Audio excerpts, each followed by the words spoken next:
Hello, this is Terrence McNally.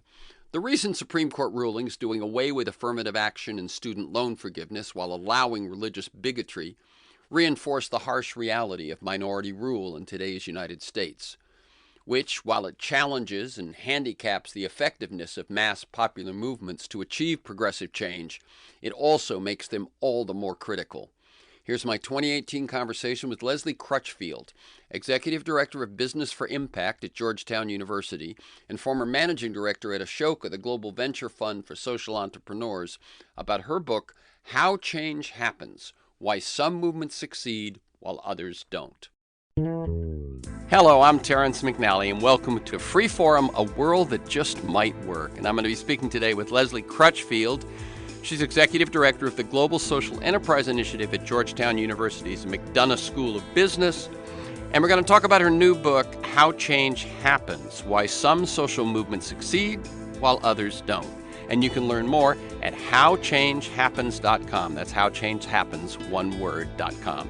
The show streams weekly on the Progressive Voices Network on TuneIn.com, and podcasts are available anytime, anywhere on iTunes, Podomatic.com, and at my site, TerrenceMcNally.net, TerrenceMcNally.net. Now, while elections and politics matter a great deal, a vital society demands so much more. And in this hour, we're going to explore why some changes in society take hold and others don't. In How Change Happens, Leslie Crutchfield examines movements that have succeeded in spectacular fashion, from tobacco control, and on the other side, gun rights expansion, to marriage equality and acid rain reduction, as well as other recent campaigns that haven't, like Occupy Wall Street, carbon emissions control, gun violence prevention. If you're involved in working for social progress, economic justice, or environmental stewardship, listen up for the lessons you and your organizations and movements can deploy if you're committed to successfully impacting society and the planet moving forward. Leslie Crutchfield, Executive Director of the Global Social Enterprise Initiative at Georgetown University's McDonough School of Business, co-founded a nonprofit social enterprise in her 20s. She was a managing director at Ashoka, the global venture fund for social entrepreneurs, founded by Bill Drayton, who's been a guest on this show a couple of times over the years. She served on nonprofit boards including Seed Foundation and Kiva, and her books include Forces for Good, The 6 Practices of High-Impact Nonprofits, co-authored with Heather McLeod Grant, Do More Than Give, The 6 Practices of Donors Who Change the World, co-authored with John Kania and Mark Kramer, and her latest, How Change Happens, Why Some Social Movements Succeed While Others Don't. And it turns out that one also has 6 principles, so I think she's found that 6 is the group that she finds things happen in. Welcome, Leslie Crutchfield, to Freeform, a world that just might work. And let me just tell listeners, we're recording this interview on Wednesday, November 28th, 2018. Welcome, Leslie. Thanks for having me, Terrence. I like listeners to get a feel for the people behind the ideas and the work that we talk about. I often say to guests, I'm having a conversation with you, not with your book or your organization. So can you share a bit about your path to the work you do today, and not just the last couple of years, but feel free to mention mentors or turning points or moments of decision along the way. Absolutely. When I look at my more than 25 years of my career that's been in the social sector here in the United States primarily, there's always been this common thread between kind of fascination with what drives social change, how do you drive impact, and writing, publishing, developing new knowledge and sharing ideas. And that's kind of come to fruition in 3 different buckets, over the course of my career. As you mentioned, for the first decade or so, when I was in my 20s, my co-founders and I launched a social enterprise. We published a national magazine about social entrepreneurship and how change happens in the nonprofit world. Then I went back and got my MBA, and then for the second kind of decade was on the impact investing side, working with Ashoka to invest in startup organizations, trying to scale out impact in the United States and Canada. And then for the last decade or so, I've been researching, writing, trying to understand what are some of the systemic factors that can enable change makers to see the impact that they want to create in the world, and also what holds them back. And I'm really curious about patterns and believe really strongly that you got to study all sides of issues. Success can come on both the left and the right side of the political aisle and everywhere in between. So really keeping an open mind so that you can understand what really drives impact and leave some of the politics and personal stuff out. Okay, and one of the things that you talk about I want to talk first a little bit about this project that results in this book, the research and so on.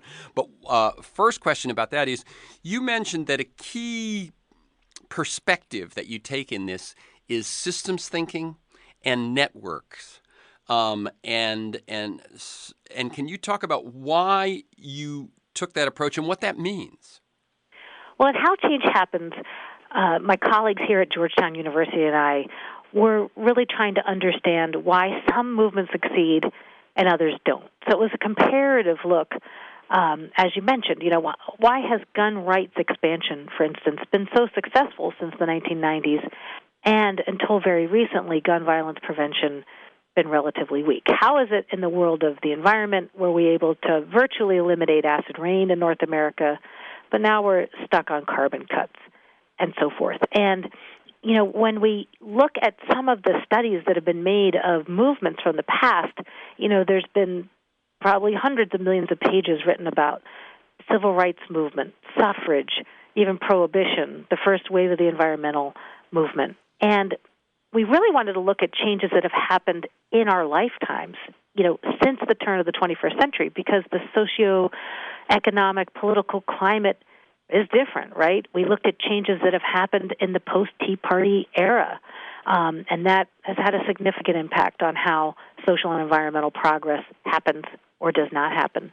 So we wanted to get out of some of the kind of more traditional mental models of progressive, groups rising up in protest of, maybe corporate wrongdoing. Certainly there's some of that in our book. And we wanted to kind of get beyond that to see how larger systems changes happen. And as a result, one of the things we looked at in our study was what has been the role of corporations in many of these big changes, whether tobacco control or LGBT marriage equality, drunk driving reduction, or gun rights expansion. Because it's not always the case where you have the evil empire, a corporation doing all the wrong, and it's about fighting against them. In many ways, companies have played a very invisible or nuanced role that's helped either advance or hold back these causes. So we look at all of the factors, the NGOs, the individual citizens, the roles of companies, and, of course, the role of politicians and government. Yeah, no, that makes very good sense to me, that when you start looking at really how change happens, I have a feeling we're going to be saying that title a lot because it's what we're talking about. It's that good versus evil, black versus white, past versus present. Those things, they're dramatic. They're what you may see at one moment or from one perspective. But this larger thing that when you really had to look at what made movements succeed or fail, that's where this whole systems thing of interdependent relationships and dynamics and things really comes into play. How did you go about, first of all, what led you to set this goal for this project, which was to examine how change happens and to look at both organizations and then movements?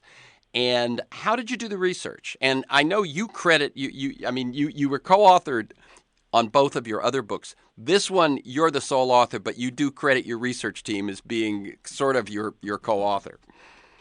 Absolutely. Well, we conducted the research here for several years at Georgetown in the business school with support from the Global Social Enterprise Initiative, which was founded by Bill Novelli, a professor here at Georgetown. He is co-founder of Porter Novelli, the global communications firm. He went on to run CARE USA, helped found the Campaign for Tobacco-Free Kids, which ended up being one of the real protagonists in the book as we write about the tobacco control movement, and then went on to lead the AARP for about a decade before joining the faculty here at Georgetown. So Bill and the team here created a fellowship so that I could take a sabbatical from FSG and really spend 3 years mucking around in movements and trying to understand with a group of graduate students why some succeed and some fail. The idea for writing the book, How Change Happened, really has its seeds in my first book, Forces for Good, which was all about the best practices of high-impact nonprofits. And we had studied a range of new nonprofits that had come on the scene in the last few decades. So everything from Teach for America to Habitat for Humanity to Environmental Defense Fund to National Council of La Raza, all these post-civil rights era organizations that had gone from zero to great, if you will, in a matter of decades. And in that first book, Forces for Good, we were trying to understand why did some nonprofits really take off and have big impact versus others that were more average performers. And the big aha that came out of Forces for Good was that great nonprofits build movements, not just their organizations, right? So while you're trying to scale out and replicate to new sites and add new programs and services, the best nonprofits were also trying to move the needle on larger causes, right? Teach for America was putting teachers and continues to put teachers in under-resourced schools today, but they also were building the vanguard of the education reform movement of the 21st century, starting charter schools, going on to take positions in leadership, whether governorships. You know, their vision is one day a president of the United States will be a Teach for America alum, and then what kind of system national changes can you make? So I always had in the back of my mind this idea around movements, and I was percolating, okay, well, what does it take to build a successful movement? And that led to this book, How Change Happens, where we didn't study one organization or one donor, but the field of actors from nonprofit, corporate, government, individual citizens that come together to rise up to drive these big changes. And that's what led to How Change Happens. Now, sometimes there's a full-fledged movement, right? You would call the tobacco control movement certainly such. Sometimes it's campaigns. You know, in the campaign for LGBT marriage equality, that was set in a much larger movement for equality and tolerance for LGBT community members, right? So whether you call it a campaign or a movement, we were trying to look at the confluence of actors and strategies and approaches that coalesced to create these changes, and then we were comparing them to other issues that have seemed stuck or might be emerging and trying to figure out what the winners do that others are not doing or maybe not doing quite as well. And that led to the insights in How Change Happens. Mm-hmm. And so your team digs deep into different movements, and then you notice patterns, you notice trends, you begin to see what coalesces, and that's what ends up in this. Let me say, by the way, this book is what? Before the notes, 220 pages, something like that? Yeah, so what we did was, you know, we took a handful of the biggest changes, whether social or environmental changes in the 21st century, that have happened, and then another handful that are just emerging or seem stuck, and we studied them. We didn't study all of the big shifts in the 21st century. You know, some of the big ones that we did look at, obviously, gun rights expansion, LGBT marriage equality, the abandonment of smoking driven by the tobacco control movement, drunk driving reduction, acid rain elimination. We looked at one global issue, the near eradication of polio worldwide. And then we looked at other issues to compare them to. And it took about 3 years, and we interviewed leaders from all of the different organizations and advocacy groups and campaigns. We interviewed funders. We interviewed some of the icons, the individual leaders, and took copious notes. And as we looked through each movement, patterns began to emerge where we saw, hey, these guys are all doing a lot, for instance, around grassroots. And we looked at some of the movements where they were faltering or maybe not getting as much traction. There wasn't a lot of investment or a really strong approach around grassroots. So that became the first chapter in the book. So each chapter in How Change Happens is a strategy or an approach that was common across all of these successful movements that some of the less successful movements or emerging movements might have lacked or not have done as well. Mm-hmm. The other thing I'll say is, we didn't capture everything that every movement does to drive success. For instance, there's not an entire chapter on litigation strategies, and the book isn't really organized the way a traditional organizing or movement leading manual might be constructed, because it was case-based, bottom-up, looking at these changes and seeing what emerged as the patterns. Yeah, and I notice while if I could get that manual, it would include something about fundraising and would include things about governance. That's not in this either, really, in depth. But it's these principles that bubbled up, and you've been in this field, as we described in your career path for years, decades.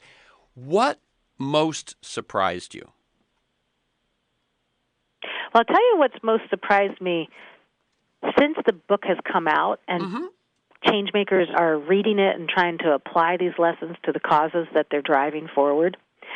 This was the big surprise. Out of the 6 factors that we talk about, the one that it just resonates with everybody and everybody gloms onto is this idea of sharpening your 10-10-10-20 = 50 vision.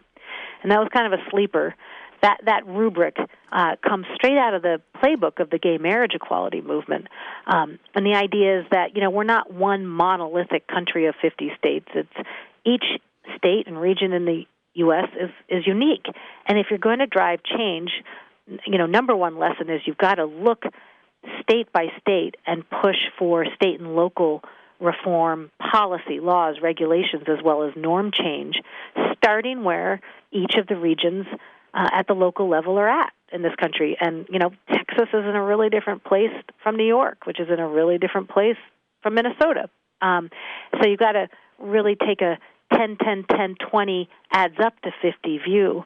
And the winning movements that we studied got that, right? I think a lot about in the headlines today as movements are roiling the nation. I think about the populist movement that led to the election of our current president. That's become an anvil against which so many other movements are fomenting, whether it's, Me Too and the fight against sexual abuse or immigration protests about child separation at the border. So many of these issues rising up and around that. The movements that have actually seen concrete changes happen in their direction figured out that they've got to go for incremental change state by state in a long-term play. It can take decades to win that before going for any big national or federal push. And movements that do the opposite, where they try and start with the feds and start nationally and ignore or don't take the time to work incrementally state by state, usually end up losing. Mm-hmm. I can imagine, for instance, if you look at the civil rights movement and you weren't there and you weren't in it, what you see is voting rights law, March on Washington, right? And you, of course, you heard about Rosa Parks and you heard about the Woolworth sit-ins and so on, but you may forget everything that happened community by community before those national events and national legislation take place. Exactly. Yeah. So I do find that fascinating that when I ask you about the surprise, it's the surprise that comes back to you after you're finished, and that one, the 10-10-10 plus 20 = 50. I can see why that's the one people don't see. Grassroots, leadership, message, hearts and policy.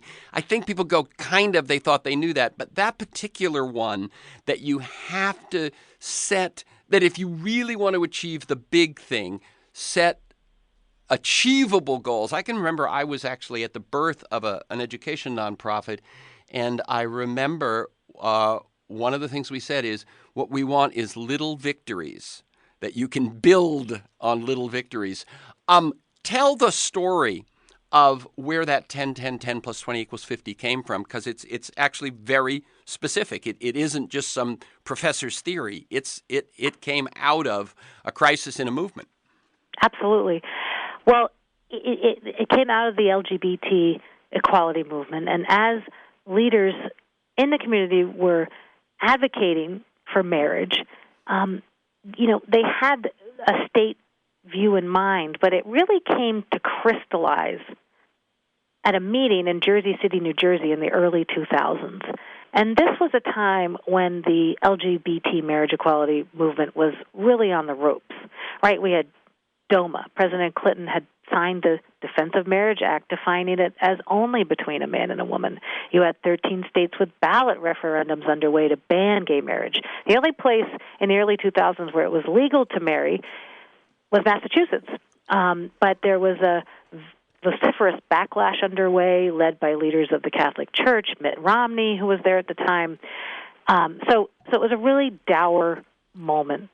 And I think about it, today a lot of people doing 20/20 hindsight, Monday morning quarterbacking will say, well, it was inevitable that we got gay marriage, right?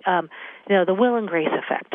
Well, that's not how that change happened, right? At that moment in the early 2000s, LGBT marriage looked impossible, not inevitable. So some leaders got together in this conference room in Jersey City, New Jersey. Tim Gill, one of the main donors in this movement, a mega donor out of Colorado, had convened them. And you had Evan Wolfson, the founder of Freedom to Marry, Mary Bonato, who argued the Supreme Court case, leaders from ACLU, probably GLAAD, Lambda, HRC, a number of the organizations. I don't know exactly who was all in the room, but they got together and they said, we're on the ropes, and what are we going to do? We got to defend that marriage bill that just passed in Massachusetts. And they did this thought experiment. They said, well, what if we took the country and we divided it up and we took 10 states and decided to really go for full marriage equality? We won in Massachusetts. Let's defend it in Massachusetts, and then let's go down to New York. There's a lot of progressives in New York. Maybe we can get something done there, right? Then let's take 10 states and we'll just try and go for civil unions. It's separate and unequal, but it's a lot better than what we got right now. And then we'll take 10 states and we will just try and get relationship recognition laws, health benefit packages, that sort of thing. And then we'll take 20 states, half of the U.S. states, and we won't even try to do anything very fancy. We'll just take discriminatory laws off the books that are still there. So let's go to Texas and take the sodomy laws off the books. And that's what they did. So each region of the country, each state and locality, they had a tailored campaign that would move it one incremental step forward towards tolerance, maybe not towards full marriage or even any kind of formal relationship recognition, but away from where things stood. And that ended up being a winning strategy because by building up a groundswell of support state by state, by the time the Supreme Court was hearing the case in 2015, that landmark case that legalized gay marriage, then you already had this groundswell of support across the states.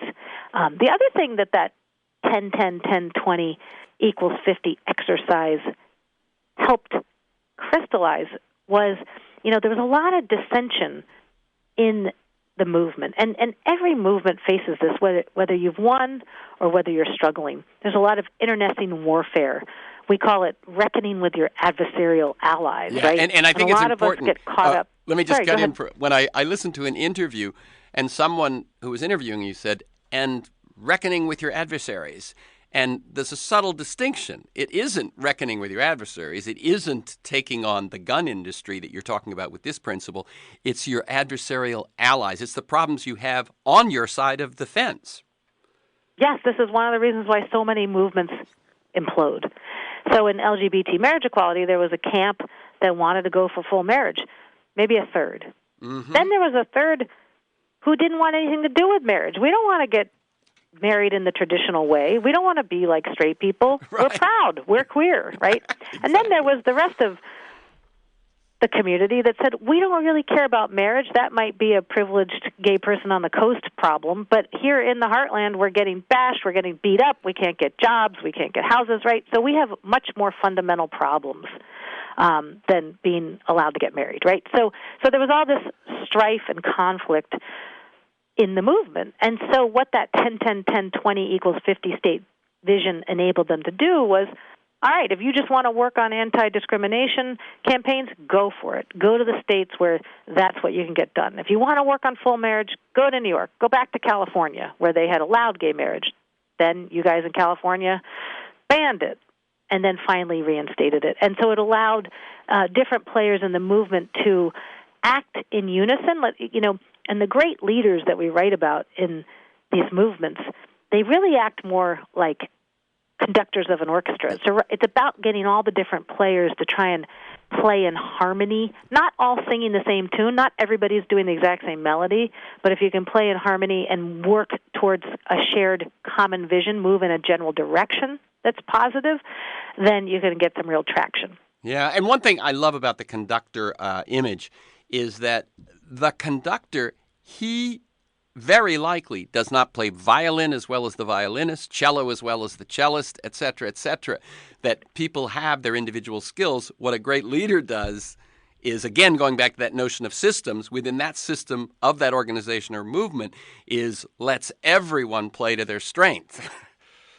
Exactly. Let me say a couple of things about the 10-10-10-20-50 that occurred to me as you were speaking. One is, although it emerged as dividing the country, or looking at the country as 50 states with 50 different cultures and 50 different policy prospects and so on, if I were just wanting to change something in California or even just wanting to change something in my city, would this same approach of looking around and going, well, that neighborhood or that industry looks ripe for this action, this one looks a little more hesitant, is that same idea of breaking things into manageable chunks where you can win victories at different levels, all of which builds momentum. Does it work, in those sorts of constructs as well?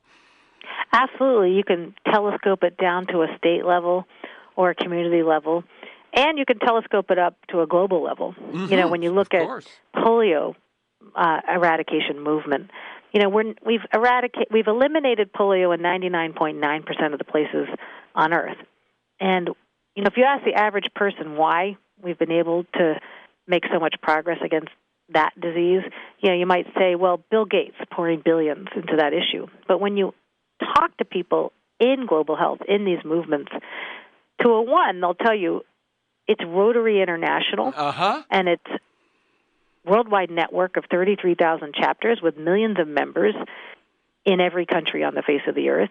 They, through that grassroots army, built the social and political will to convince countries, health ministers, prime ministers to take on polio as a priority, raised the initial seed money, $250 million, went to Gates, got him involved, got WHO involved, and then built it from there. So you can telescope it up, but you've got to have that same kind of country-by-country strategy. And that principle really ties into another big one that was an aha in the book. The first chapter is called Turn Grassroots Gold, and that, while that might sound obvious, right?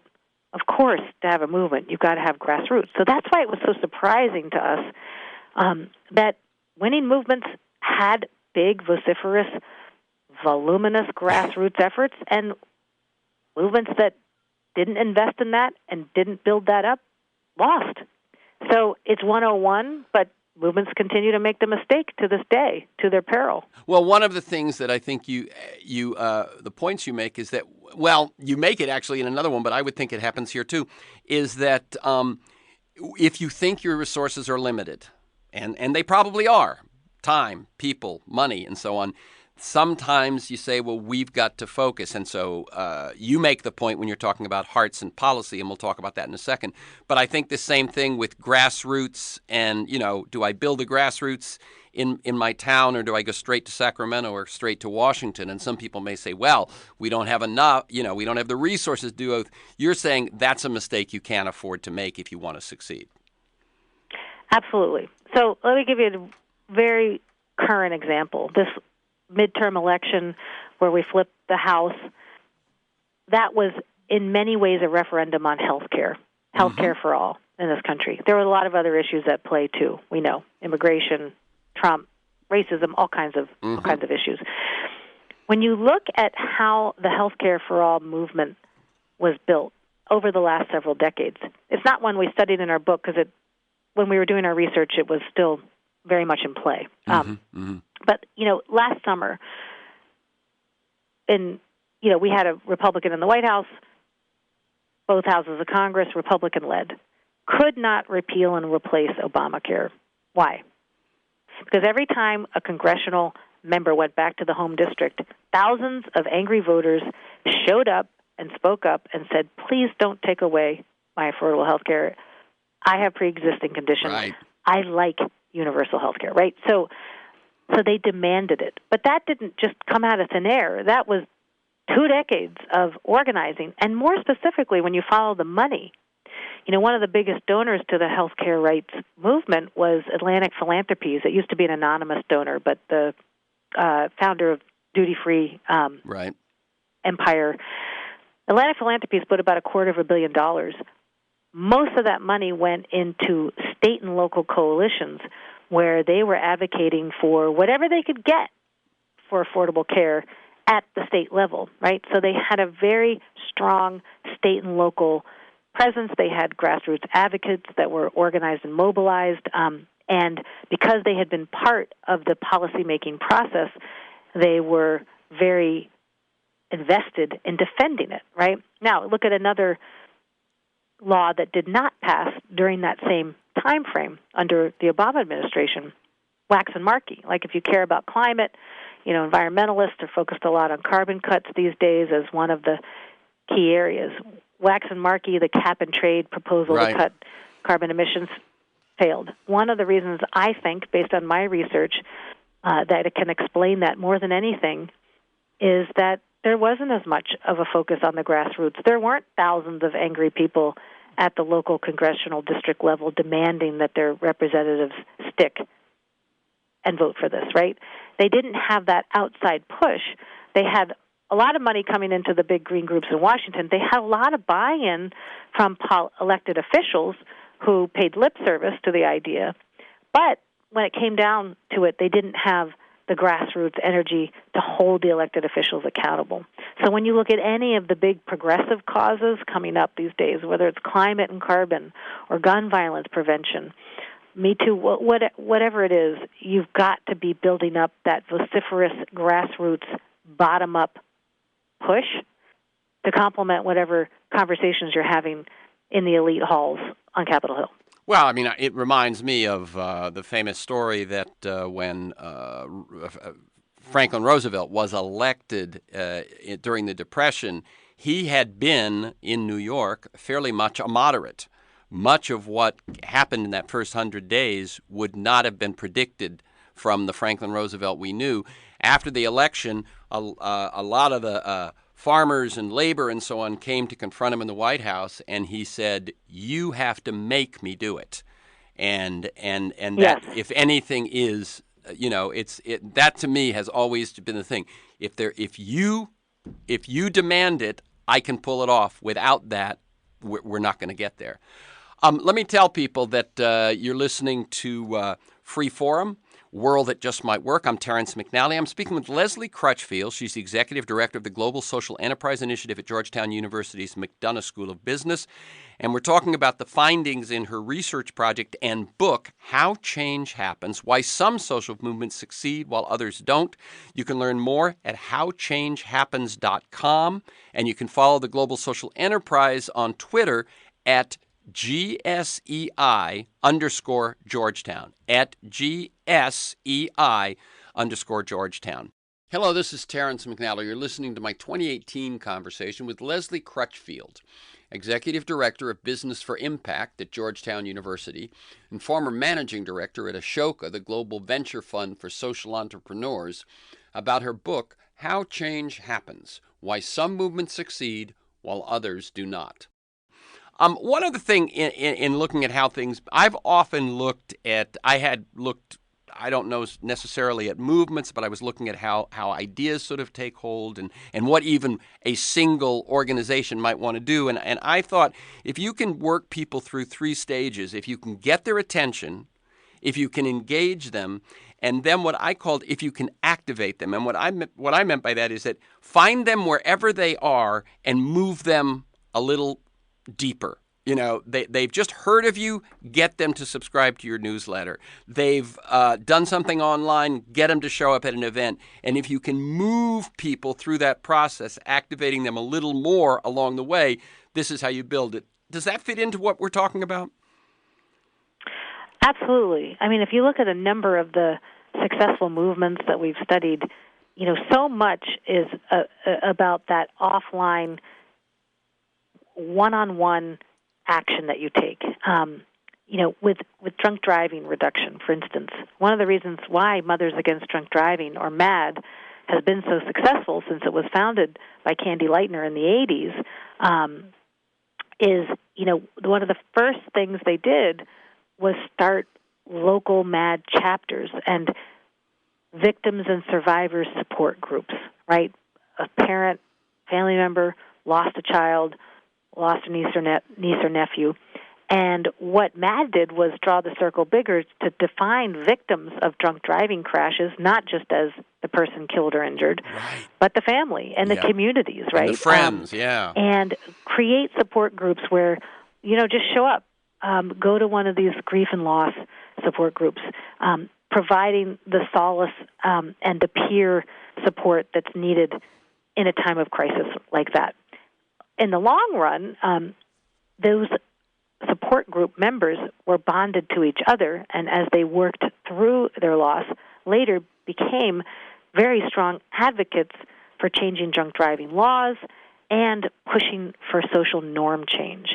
And each of the movements do a lot to get people to just show up, get involved. Gun rights has a big advantage in this area because, NRA is a membership organization. You get the NRA magazine, you get invited to, gun shows and shooting matches, and they have community events, and, there's clam bakes, and there's activities for the kids, and they have raffle prizes, and, often the prizes is 10 free guns, right? So it's, so the members of NRA worship together, work together, and they have all of these different small but important ways where they're building affinity and community in these networks. And those networks then are what they draw on when it comes time to do the political and educational advocacy work. Yeah, the point that you make is that a lot of people probably see the NRA, see its Wayne LaPierre, or the woman who has the TV show on NRA TV and so on, and they think it's a top-down organization, and they think, it throws money at campaigns. But the strength, and you point out, the strength has been in the disproportion between the robust robust and actually, entwined with people's lives and communities, grassroots of the NRA, and up until now, not nearly the same thing in the Prevent Gun Violence group, although, as you point out, that's changing. Speak to that. It's changed really in the last 36 months, but the NRA counts its membership as just under or close to 5 million, and that has been a deliberate strategy since the 1990s. Let's go back to the 90s for a minute. This was a very different political climate in this country. First of all, we had a very strong federal gun ban, right? We had the assault weapons ban from 78 to whatever, in 1993. Yeah.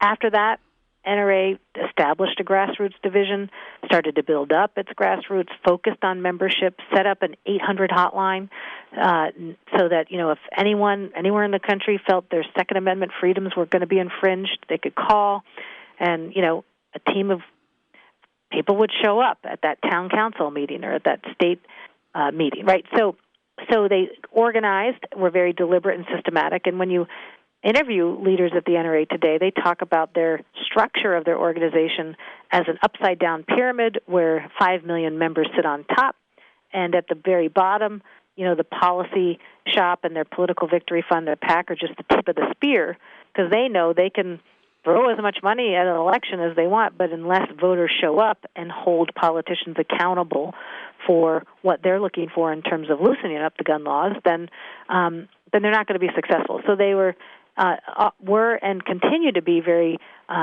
savvy and deliberate about that. Now, since the 90s up until very recently, the only organization that would be equivalent to the NRA from the gun control side would have been Brady Campaign, not a membership organization. By the time of one of the worst tragedies in recent years, that we're coming up on the 6th anniversary of the Sandy Hook elementary school massacre, when, of course, 26 elementary school students and educators were killed in Newtown, Massachusetts. At that point in time, in 2012, NRA was nearly 5 million in members. Brady had around 400,000 members. So you had a gun control movement at the grassroots level that was just 1/10 the size of the gun rights movement. But that would be surprising if you don't follow this closely because, of course, the liberal media bias, there's a focus on gun violence victims, and there's a public opinion bias. More than 95% of Americans say they want common sense gun laws. Democrats, Republicans, gun owners, non-gun owners alike. But our public policies do not reflect that. And that, in my opinion, is a direct result of the real imbalance between the grassroots on the gun control side being so small relative to the NRA. Now since Everytown, Shannon Watts started Moms Demand Action out of Indianapolis, merged up with Mayor Bloomberg's Mayors Against Illegal Guns to create Everytown for Gun Safety. 2014. By the time I finished the research for How Change Happens in November of 2017, they had about 4 million supporters. Then, of course, this year we had Parkland on February 14th. And when you add the faces and voices of the students coming out of Marjorie Stoneman Douglas High School with Everytown, you've got a gun control movement that is tipping over 5 million. So it's actually for the first time in several decades, you got an equal and opposite grassroots fight going on. Yeah, no, I think that this is at least going to make the what happens next interesting because it has been so one-sided for the last decade and a little more. And now to see how will this play out. We've got about 15 minutes left, so I want to revert to being organized here for a second and say that you point out 6 principles that seem to be the thing that make some social change happen and some fail. And we've covered really 3 of them. Number 1, focus on the grassroots. We've talked about that. Number 2, the recognition of the importance of states and local efforts, the 10-10-10 plus 20 equals 50. Let's talk about the third one, which is this commitment to changing norms and attitudes as well as policy, or as you say, change hearts and policy. Let me ask a question because it's something that is near and dear to my heart, and that what is the role of storytelling and narrative in this piece of it? Well, I think storytelling is key to changing hearts and minds. And really the emphasis with this insight in How Change Happens is that you can't just go for policy change, right? You can't just change the rules of the game. You've got to change attitudes, beliefs, and opinions, and how people feel about these issues.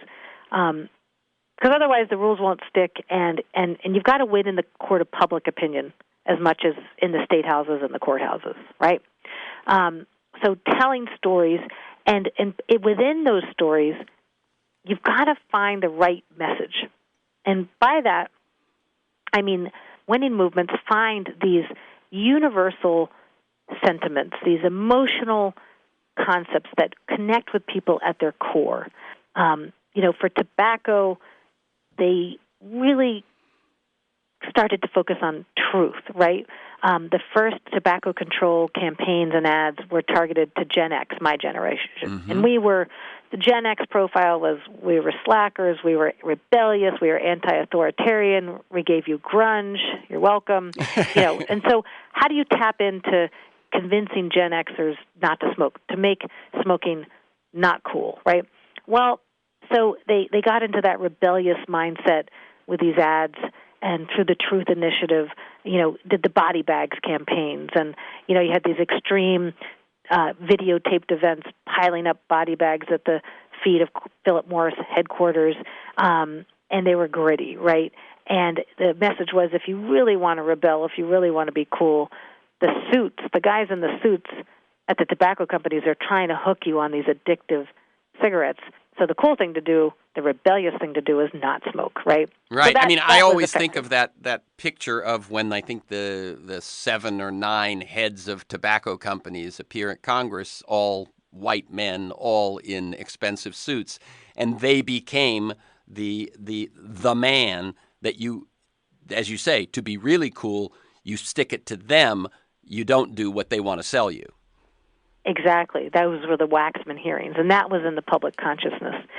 Now with late-stage millennials, Gen Z, the next generation, smoking rates are down to under 6% for young people today. How did that happen? The next wave of the truth ads were, things like Catmageddon on YouTube going viral. Mm-hmm. It doesn't say don't smoke, it's bad for you. It doesn't say smoking gives you bad breath. It doesn't say smoking will kill you. It says if you smoke, secondhand smoke can kill your pets of cancer. So teens and tweens, millions share these videos because they want to look at stupid pet videos, my kids included, and then they get the message. And so that's one of the reasons why norms have shifted. Yeah, With one of the LGBT marriage equality, yeah, they really let me just say one of the things I started want to focus their effort around the idea of love. For a long time there was a focus on this rights activism. You discriminate against me if you won't let me marry. I have a right. And then they said, well, but we want to get married because we're in love, just like different sex couples. So, the stories that they would tell would focus on, when they were defending the marriage law in Massachusetts. There's 2 religions in Massachusetts, Catholicism and hockey. Right? So they found, 2 hockey moms raising their son, who happened to be a statewide champion. And, it's them getting up at 4 in the morning in the dark, freezing their butts off at 5 a.m. practices and celebrating on the ice at the big win, just like all the other families, normalizing the love between these couples and their families, right? And so each campaign really found their love, their truth. With the NRA, it's all about freedom, the freedom to own and access guns. So and then linking stories around those very fundamental, universal emotions. That's right. And what I wanted to get back to is that initial question, which was about storytelling, which is what you're saying is you can tell stories, but first find out where the leverage point is in people's attitudes and emotions. And you can waste a lot of energy telling stories that if you don't tap into those. And in both of the cases you mentioned, as you said about gay marriage, the emphasis had been on rights, and they realized, wait a minute, we switch it to love, and we touch people much more. The messages about smoking had been health ones. They shifted it to cool. That made a difference. I know littering in Texas, when they came up with, don't mess with Texas, as a littering campaign, it was how do you tap into what Texans care about, what Texans feel. And so that what we're saying is storytelling is important, but you gotta really know what emotion you want to tap and how you're going to do it. Exactly. Let's see. The next one, reckon with your adversarial allies. We spoke about it briefly. Just expand on that a little bit. That just has to do with, every cause, every campaign, you've got internal strife.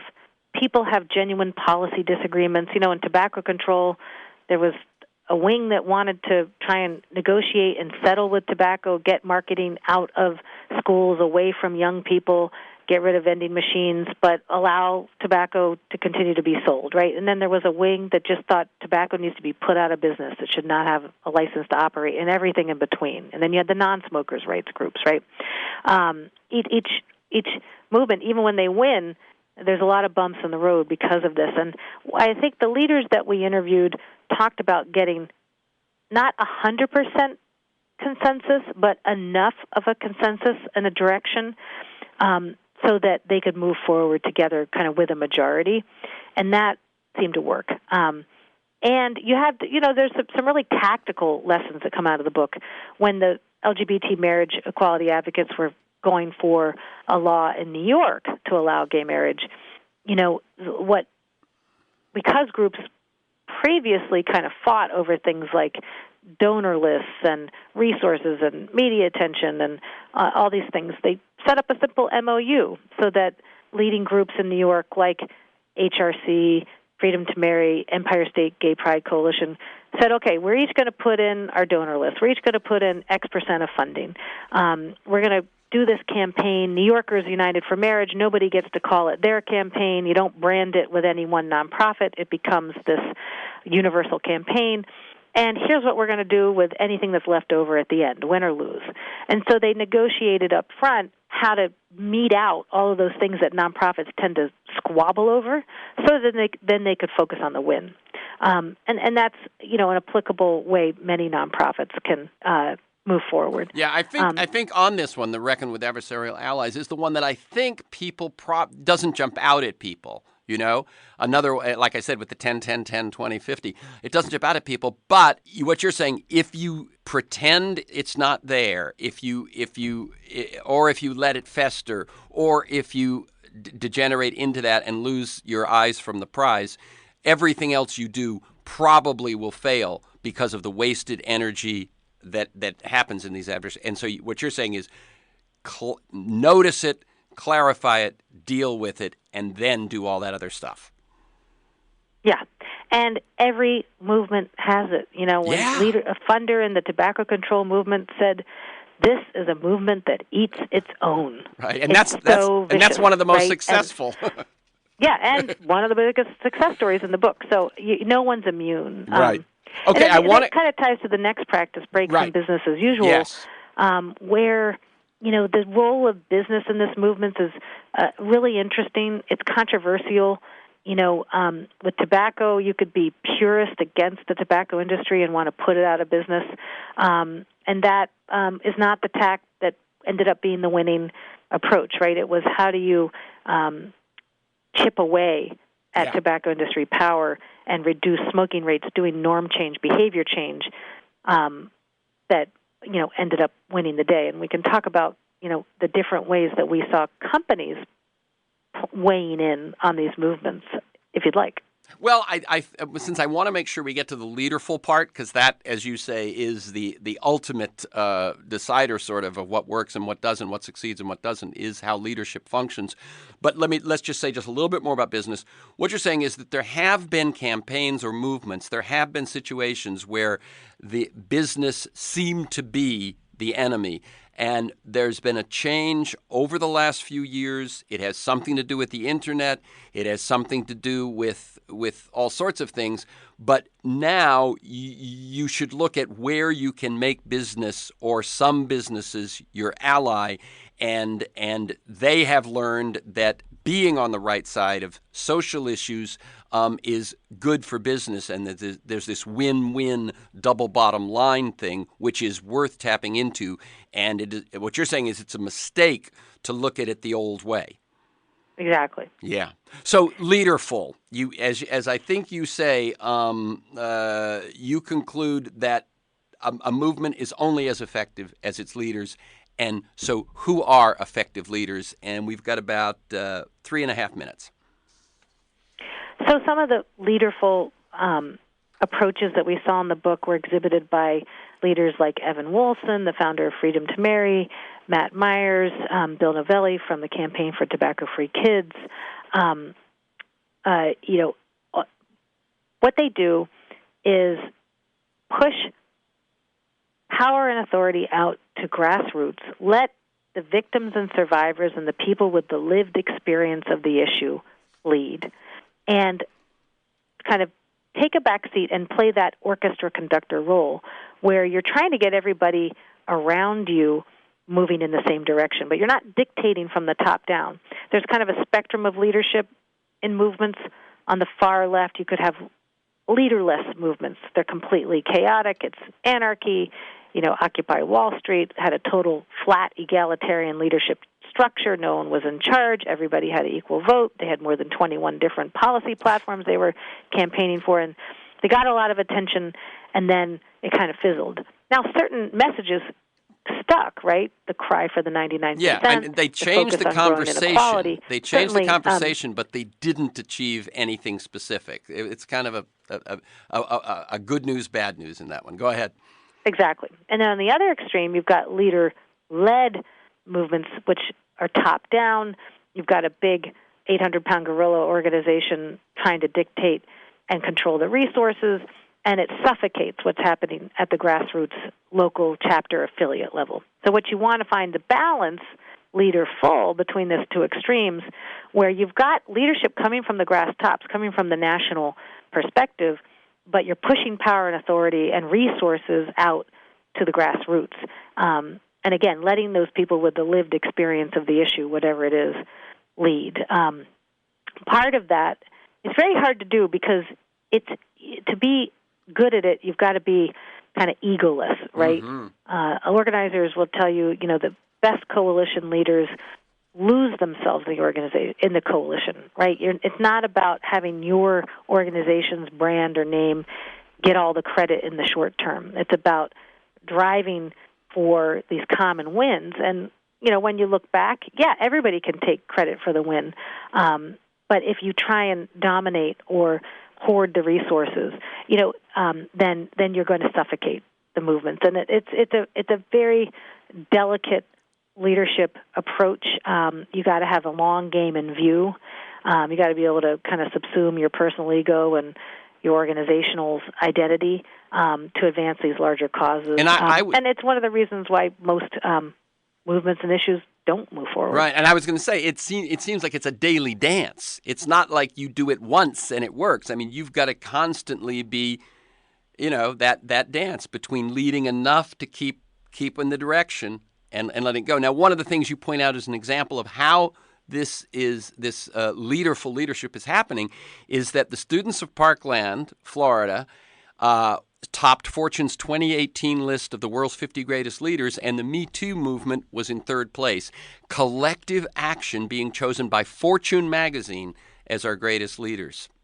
Yeah, it was the first time in the history of those lists that it wasn't a company CEO or a country president, an individual, but these collective Me Too, Bill and Melinda Gates, leaders from Parkland, recognizing, out of many one. Yeah, and the power to me, that collective model. I didn't know that until you mentioned it in some interviews I read. But that, to me, is something I'm going to think one of the best things that has happened in 2018 is this, A, that it's bubbling up, B, that it's recognized, C, that it's working. This gives me hope.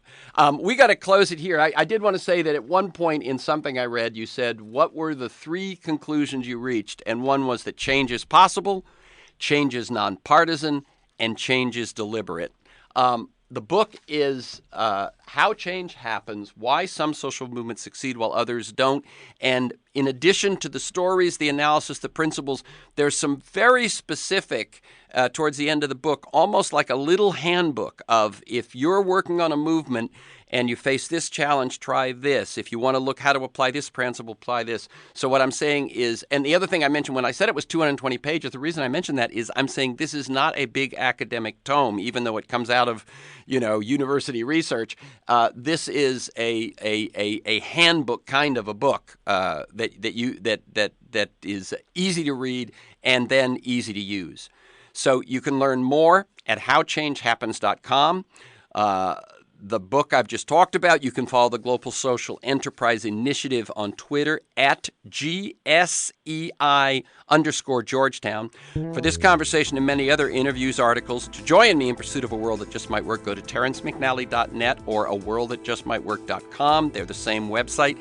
If you want to receive a weekly email announcement where I tell you who's going to be on, what we're going to talk about, it's usually 7 or 8 articles that I think flesh out the conversation, sign up at my site, or email me at temcnally@mac.com. You can also subscribe and listen to the Freeform podcast on iTunes, where you'll find years of podcasts, Michael Lewis, Jeremy Scahill, Naomi Klein, Van Jones, Connie Rice, on and on. Thanks to G, my engineer, Mark Maxwell, and Teddy Andrews in production, George Vasilopoulos at Progressive Voices, and most of all, you, my listeners, please share this podcast widely. Thank you, Leslie Crutchfield. Keep up the good work. Thanks for having me. Okay, you're very welcome.